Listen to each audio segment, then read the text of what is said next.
반갑습니다, 여러분. 오늘은 그날 이후라는 제목으로 함께 말씀을 나눠보려고 합니다. 여러분 행복하십니까? 행복한 분들이 많았으면 좋겠습니다. 예수 믿은 분들은 행복해야 되는데 때때로 우리가 그러지 못할 때가 많이 있습니다. 여러분 행복하시길 바랍니다. 춘천에 가면 유명한 과일 가게가 있습니다. 혹시 TV 프로그램에 서민갑부에 나왔던 경화청과라고 하는 과일 가게 혹시 보셨습니까? TV에서? 보신 분도 있네요. 과일 가게가 유명해봐야 얼마나 유명할까 싶지만 매출을 알려드려야 유명하다고 인정하실까? 1년 매출이 18억 원입니다. 과일 가게가 직원이 18명. 미리 돈을 보내서 예약하지 않으면 과일을 살 수 없는 곳. 아주 유명한, 전국에서 제일 유명한 과일 가게 같아요. 개인이 운영하는 도매점이 아니고 소매 과일 가게인데, 이 경화청과를 운영하는 분이 임성기 사장인데요. 이분이 한국체육대학에 조정선수로 입학을 했다가 선배들이 구타하고 못살게 굴어서 중퇴를 했어요. 자퇴하고 오토바이를 실컷 타고 싶어서 오토바이 타고 전국 일주를 하던 중에 그만 덤프트럭에 깔려버렸어요.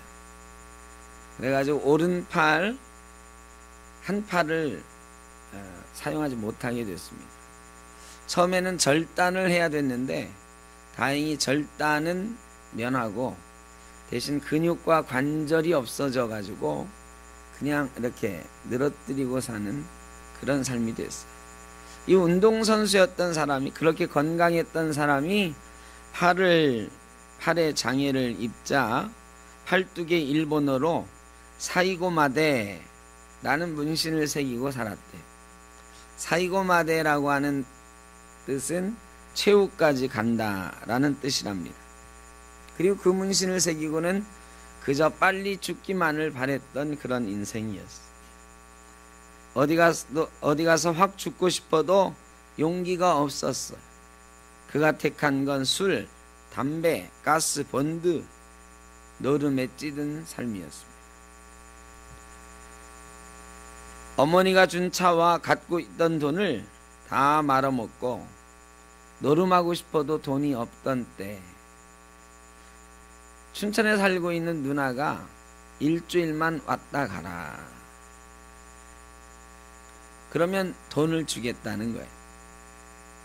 그래, 일주일만 왔다 가면 돈을 준다니까 누나네 집에 갔습니다. 누나가 돈을 줄 테니 나랑 교회 한번 같이 가자 그런 거예요.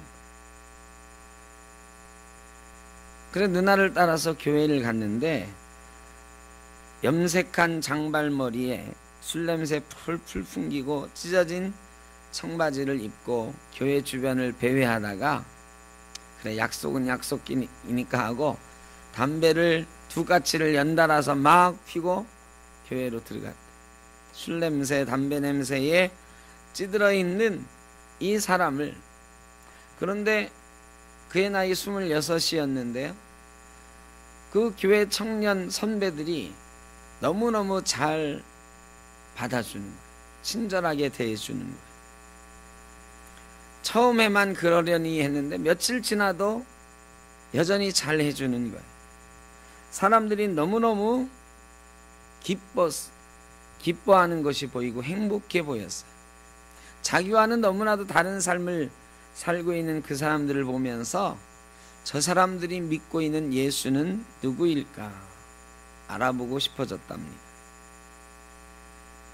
그리고 그가 교회 맨 뒷자리에 앉아서 하나님, 나도 당신을 한번 만나보고 싶습니다.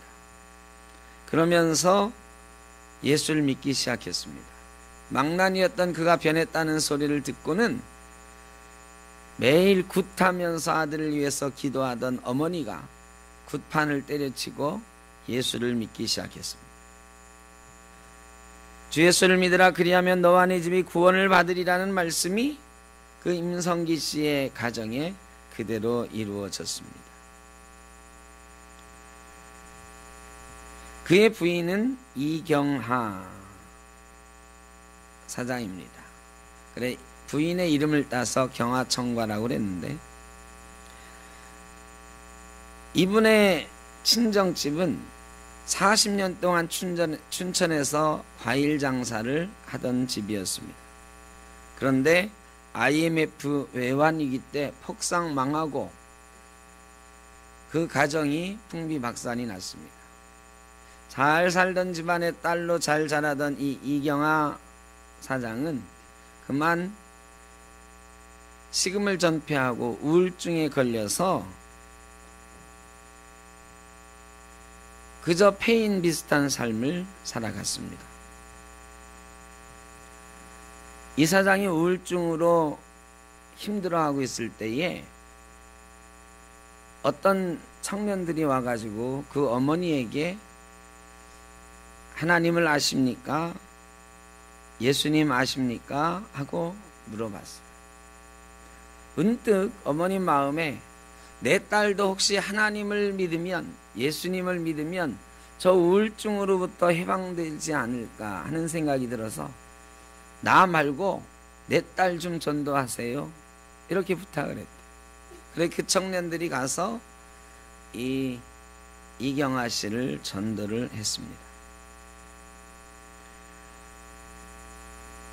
어찌어찌해서 교회를 처음 나갔는데 이 우울증에 대인 기피증 막 이런 게 걸려가지고 사람들하고 관계를 맺기를 꺼려하던 이 이경하 씨에게 이 교회 교인들의 모습이 너무너무 달라 보이는 거예요. 자기와는 뭔가 다른 삶을 살고 있는 사람들의 모습이 보였습니다. 이게 뭐지? 이 공동체는 뭔가 있는 것 같아 라고 생각을 하면서 신앙생활을 하기 시작했습니다. 그리고 예수님을 영접하고 예수님만 있으면 평생 혼자 살아도 좋다 그러던 이 이경하 사장한테 임성기 사장이 나타났습니다. 키도 작고 한 팔에 장애를 가지고 있던, 학원차 운전하며 한 달 130만 원 벌어 살고 있던 이 임성기 씨가 마음에 찰리 만무했습니다. 그러나 둘은 만나자 사랑을 하기 시작했고 결혼이 일사천리로 진행됐습니다. 신랑 중심만 봤어요. 세상 것이 아닌 영원한 것을 갖고 있는 사람 안에 계시는 분이 부자이시거든요. 둘은 결혼하고 좌판을 시작했습니다. 과일을 팔기 시작했어요. 예수 믿는 기쁨을 알고 있던 이들은 우리가 예수 믿는 사람으로 사람들에게 기쁨을 나눠줘야 되겠다 생각을 하고 A급 물건을 사다가 B급으로 팔기 시작했습니다. 이분이 가락동 시장 가서 물건을 매일 뛰어다가 춘천에 갖다 파는데요. 이 좌판하는 사람이 가락동 시장에서 말이죠, 하루 아침 내내 돌아다니면서 물건을 고르는데 이 맛을 꼭 보고서 고르는 거예요. 처음에 사람들이 뭐 저런 놈이 다 있어 했어요. 아니 물건을 많이 사가는 것도 아닌 사람이 뭐 맛 좀 봅시다 하고 수박 한 10통 사가는데 그거 하나 잘라서 맛을 보자는 거예요. 이 도매시장 상인들이 코웃음 치고 미친 눈 취급을 했어요. 근데 몇 년간 끝없이 그렇게 천대를 받으면서도 고집스럽게 다 먹어보고 제일 맛있는 과일을 사다가 B급 가격으로 싸게 팔기 시작했어요. 소문이 나서 저 인제 양구에서도 손님이 몰려들기 시작했습니다.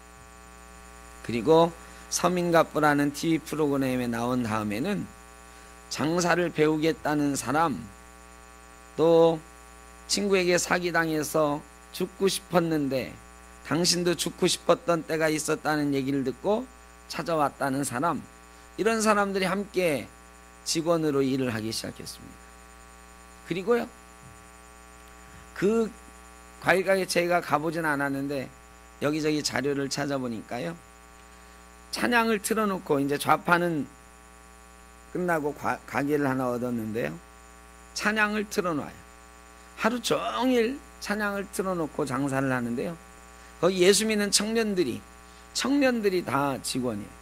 이 청년들이요, 이 찬양에 맞춰서 막 춤을 추면서 장사를 하는 거예요. 처음에는 사람들이 미친 사람인가 했는데요, 이 청년들이 너무너무 밝고 행복하게 춤추면서 이 장사를 하니까 사람들이 점점 그 모습이 궁금해지고, 또 그 모습이, 과일도 맛있는 데다가 파는 사람들이 너무너무 행복해 하니까 와서 행복을 사가기를 시작했어요. 과일을 팔다가 조금이라도 흠이 있는 게 발견되면 바로 물건에서 빼요. 절대로 흠이 있는 건 팔질 않았어요. 그리고 과일 가게 2층에 카페를 만들었는데, 과일을 골라가지고 맛있는지 맛없는지 자기가 가락동에 가서 그렇게 했던 것처럼 사람들에게 먹어보고 사라고 하나 골라가지고 가서 갈아 먹을 수도 있고 잘라 먹을 수도 있는 카페를 만들었어요. 사람들이 사든 안 사든 과일 하나씩은 갈아 먹고 나올 수 있게 한 거예요. 근데 그런 말이 있어요. 경하청과 과일을 먹어보고 안 사는 사람은 없다. 세상에서 이렇게 맛있는 과일 가게가 없다고 사람들이 다 말해요. 너무너무 과일이 맛있다니. 그리고 점점 더 소문이 나서 이제는 많은 사람들이 찾고 행복해하는 전국에 제일 가는 과일 가게가 되었다. 사도행전 2장 43절에 47절에 보면, 사람마다 두려워하는데 사도들로 말미암아 기사와 표적이 많이 나타나니 믿는 사람이 다 함께 있어 모든 물건을 서로 통용하고 또 재산과 소유를 팔아 각 사람의 필요를 따라 나눠주며 날마다 마음을 같이하여 성전에 모이기를 힘쓰고 집에서 떡을 떼며 기쁨과 순전한 마음으로 음식을 먹고 하나님을 찬미하며 온 백성에게 칭송을 받으니 주께서 구원받는 사람을 날마다 더하게 하시니라. 예수 믿으면 잡혀간다 해서 예수 믿는 사람을 감히 상종도 않던 시대에 백성들이 예수쟁이들을 칭송하기 시작했습니다. 남녀 큰 무리가 주께로 나왔다 그랬습니다. 무엇이 사람들 하여금 교회로 나오게 했을까? 사도행전은 초대교회 성도들의 삶이 그들을 교회로 나오게 했다고 말하고 있어요. 기뻐하는 삶, 행복해하는 삶, 나누어 가는 삶, 그 삶이 주변에 예수 믿는 사람들을 잡아 죽이던 때에, 예수 믿는 사람들 상종도 안 하던 시대에 사람들을 예수 믿게 만들었다. 교회로 나오게 했다. 오늘날 우리 교회에도 그런 소리를 듣고 있는지 한번 생각을 해봤으면 좋겠습니다. 당신이 믿는 예수가 궁금합니다. 여러분의 삶을 보면서, 너무너무 행복해하는 삶을 보면서 여러분 주변에 있는 사람들이 당신이 믿는 예수가 궁금하다. 당신은 어떻게 그렇게 행복한가? 당신이 믿는 예수, 나도 한번 믿어보고 싶다. 이런 말을 들을 수 있는 성도가 되시길 바랍니다. 여러분 행복하십니까? 여러분에게 여러분 모습을 보고 당신 믿는 예수를 나도 믿고 당신처럼 행복해지고 싶다 라는 말을 들을 수 있을 만큼 여러분 행복하십니까? 답이 줄어들었네. 예수 믿는 사람은 행복해야 돼요. 오늘 본문의 말씀은 6월절 사건 이후에, 구원의 날, 그날 이후에 백성들이 어떻게 살아야 되는지에 대해서 하나님이 말씀하고 있는 거예요. 출애굽한 이스라엘 백성들에게 맨 먼저 하나님이 말씀해 주신 세 가지가 있어요. 그 첫 번째는 맨 처음 태어난 것을 하나님께 드리라는 거예요. 자, 출애굽한 이후에요, 이스라엘 백성들에게 처음으로, 이제 이스라엘 백성들이 애굽에서 나왔잖아. 애굽에서 막 나왔는데 이게 오리엔테이션을 시켜줘야지. 이제 너희가 어떻게 살아야 된다. 너희가 유월절 이후에 이제 애굽에서의 삶을 버리고 하나님의 백성으로 이렇게 살아야 된다. 여러 가지를 얘기해 주시는 게 광야 40년인데 그 광야 40년 생활 시작하기 전에 맨 처음으로 세 가지만 딱 말씀해 주세요. 이 세 가지 너희가 꼭 지키고 살아라. 하나님의 백성으로 세 가지 지켜라. 그 첫 번째가 뭐라고요? 하나님 앞에 첫 것을 드려라. 맨 처음 태어난 것은 하나님 것이다. 맨 처음 것을 하나님 앞에 드려라. 그 첫 것은 죽어야 되는데 어린 양의 피로 내가 대신 어린 양 죽이고 살려준 것이니 내 것이다. 첫 것을 드리는 것은 의무가 아니고 은혜입니다. 요즘 말로 하면 10의 1조를 드려라 하는 것입니다. 11조를 드리는 것은 의무가 아니고 은혜다.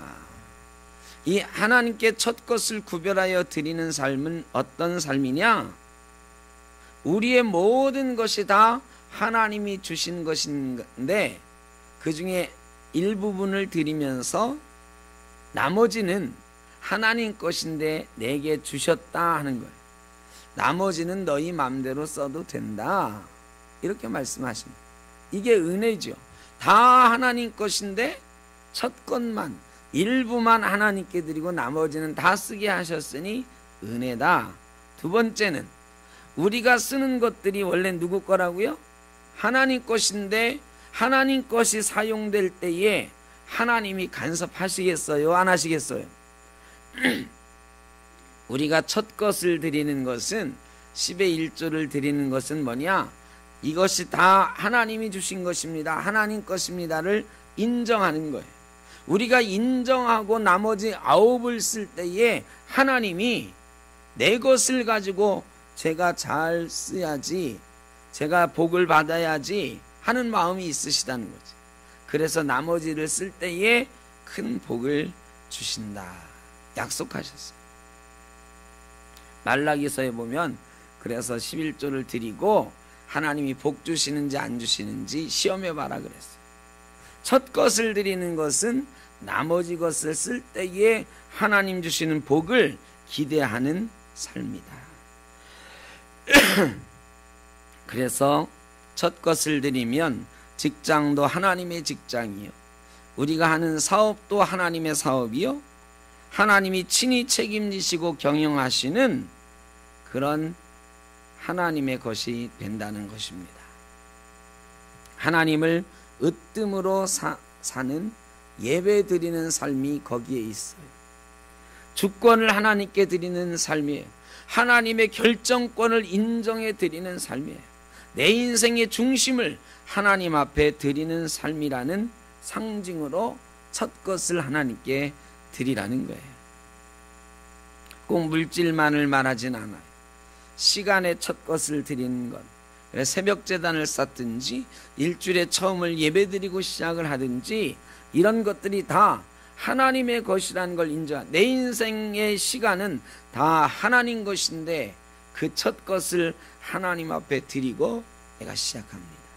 오늘 이 24시간이 다 하나님 것인데 이 새벽 시간 내가 하나님께 드리고 오늘을 하나님께 맡기고 삽니다 하는 마음이 담겨있다. 하나님이 그런 사람에게 복 주신다. 두 번째는요, 무교병을 먹으라는 것이었습니다.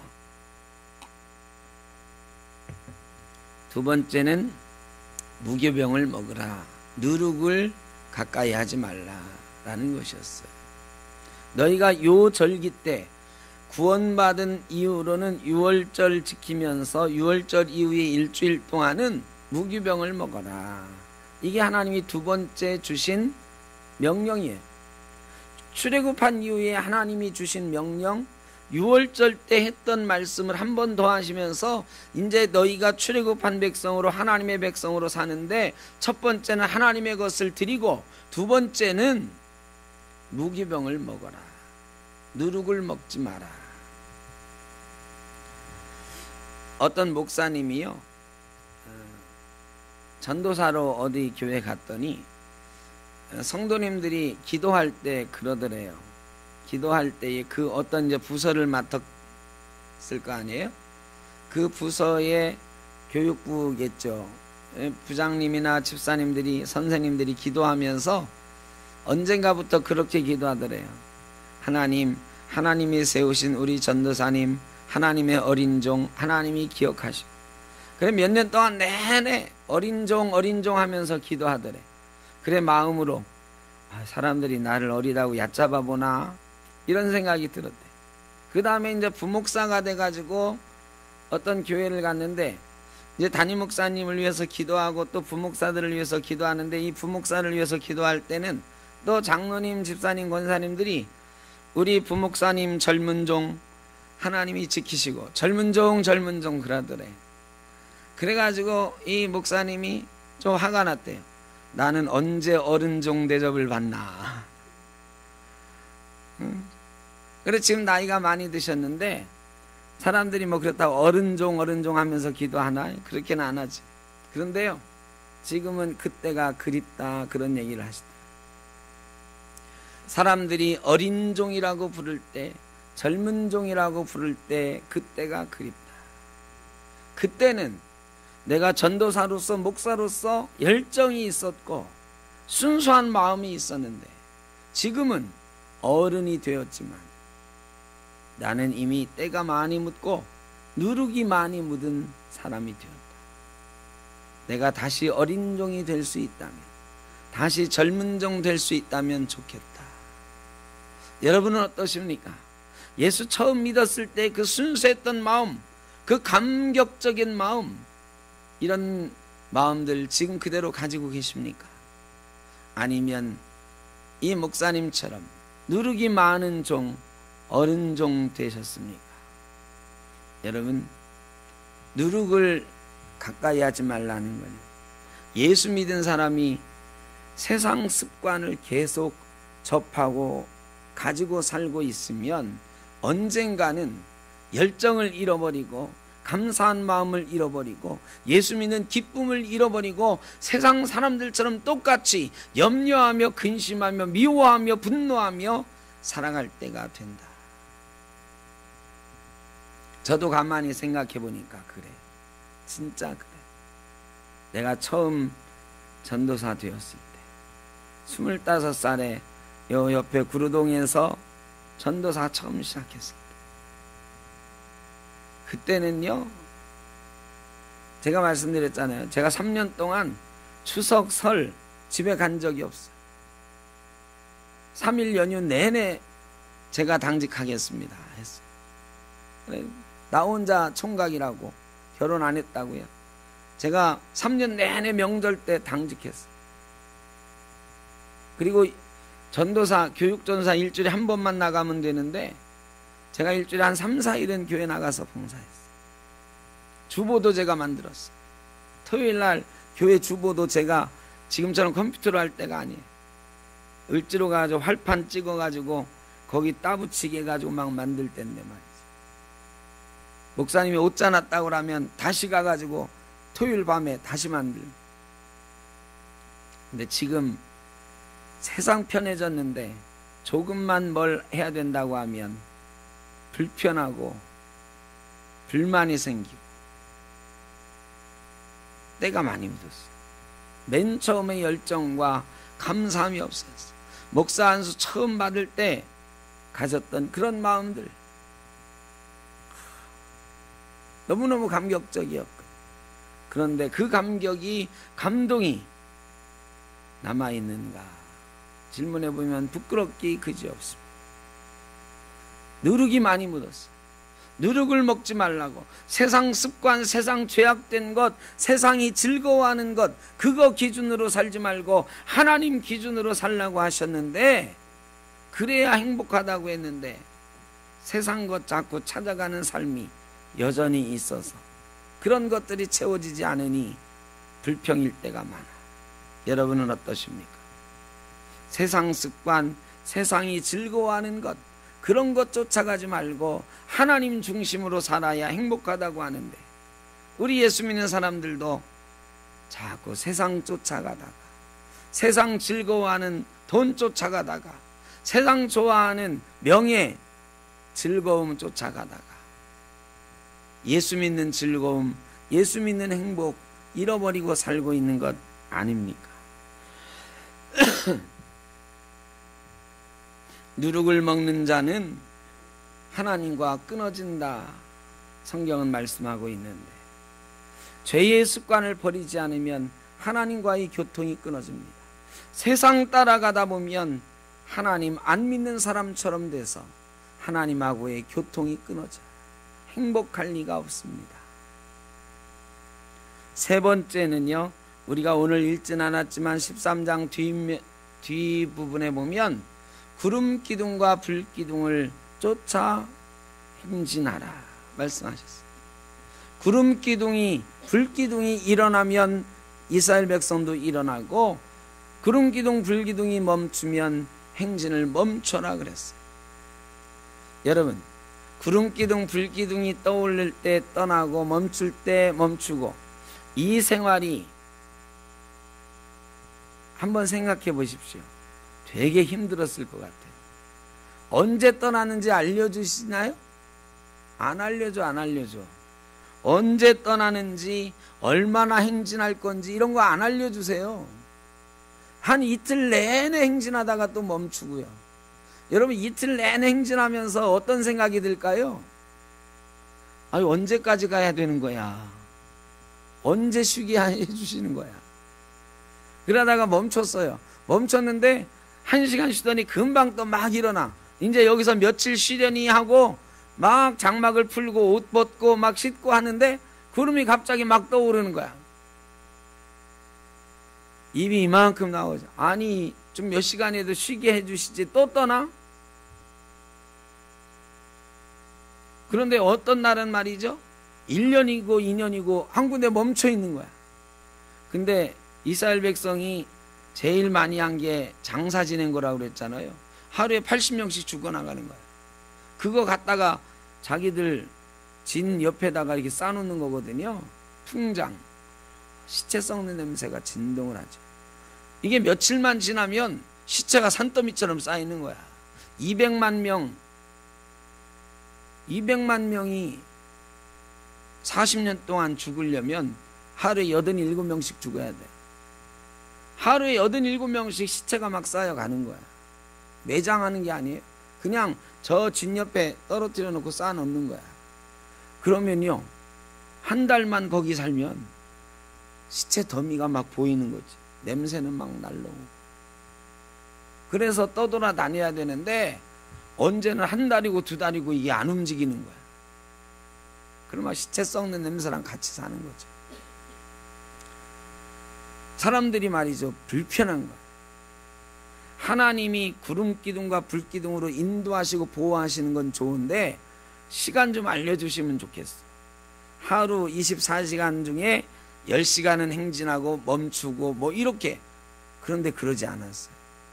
느닷없이 떠나고 느닷없이 멈추고. 생각해보면 얼마나 불편한 삶이었을까.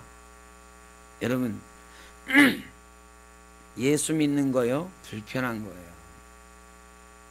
예수 믿는 게요, 세상 편한 거라고 여러분 생각하십니까? 예수 믿는 게 얼마나 불편해요. 저도 불편해요.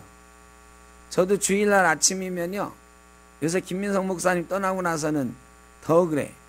내가 저희 집사람한테 조금만 막 늑장을 부려도 짜증낸다고 막. 왜? 내가 빨리 가서 문을 열어야 되는데 본당 문을 제가 열어야 되잖아. 오늘은 말이죠, 마음이 얼마나 급한지. 날이 이렇게 추워졌는데 사람들 밖에서 떨고 있을 거라고 빨리 가자고. 이게 말이죠, 예수 믿는 게 하나부터 열까지 불편하지 않은 게 없어요. 이거 하면 안 돼, 저거 하면 안 돼, 이거 해야 돼, 저거 해야 돼. 주일날 피곤해 죽겠는데 쉬지도 못해. 예수 믿는 건 불편한 거예요. 불편하게 사는 거예요. 그런데 하나님이요, 구름기둥과 불기둥으로 인도하시는데 그게 불편한 거예요. 시간표가 정해져 있는 삶이 아니에요. 예정되어 있는 게 아니고 하나님이 하라는 대로 그저 하는 거예요. 그런데 그대로 하니 구름기둥과 불기둥이, 낮에는 구름기둥이 해를 가려주고 밤에는 불기둥이 영하 가까이 떨어지는 그 날씨로부터 따뜻하게 보호해 주더라. 안전한 인생, 유익한 인생. 그러나 불편한 인생이 예수 믿는 인생이에요. 불편하지만 하나님 말씀대로 따라 살면 하나님이 약속을 성취하시고 우리를 보호하시고 안전하게 인도하시는 삶인 줄로 믿습니다. 참 쉼이 있는 삶이 바로 그 삶이에요. 여러분, 예수 믿고 행복하십니까? 예수 믿고 하나님 중심으로 살고 있는가? 예수 믿고 세상 것과 구별되어 살고 있는가? 예수 믿고 하나님의 인도하심에 따라 살고 있는가? 질문하는 거예요. 하나님이 오늘 저희에게 말씀하십니다. 이제 너희가 하나님의 백성 되었으니 하나님께 첫 것을 구별하여 드리라. 하나님 중심으로 살아라. 무교병을 먹지 마라. 세상 것과 구별되어 살아라. 구름기둥과 불기둥의 인도를 받아라. 하나님이 가라 하면 가고 멈추라 하면 가고 하나님의 시간표대로 살아라. 불편하지만 그것이 약속의 길이다. 그렇게 살다 보면 하나님이 우리를 인도하시고 우리를 보호하시고 푸른 초장으로 우리를 쉴만한 물가로 인도해 가실 줄로 믿습니다. 그것이 행복한 삶이에요. 저와 여러분이 우리 주님 기다리는 이 대림절에 우리 주님께 하나님의 것을 구별하겠습니다. 하나님 중심으로 살겠습니다. 세상 것과 구별해 살겠습니다. 하나님 시간표 따라 살겠습니다. 고백하면서 행복을 찾을 수 있는, 그래서 많은 사람이 우리를 보고 너희가 믿는 예수가 궁금하다 할 수 있는 그런 삶을 살아갈 수 있기를 주의 이름으로 축원합니다. 기도하겠습니다. 하나님 감사합니다. 예수 믿는 사람입니다.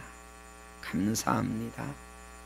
그러나 때로 행복하지 못해서 죄송합니다. 예수 믿은 참 기쁨을 잃어버리지 않고 예수님 오시는 이때 주님을 기다리며 우리의 행복도 다시 찾을 수 있게 하여 주옵소서. 그리고 그 행복 다시는 뺏기지 않고 하나님께 영광 올려드리며 기뻐하는 삶으로 사람들에게 기쁨을 나누어주고 예수를 나누어주는 삶으로 살아갈 수 있도록 복 내려 주옵소서. 예수님의 이름으로 기도하옵나이다. 아멘.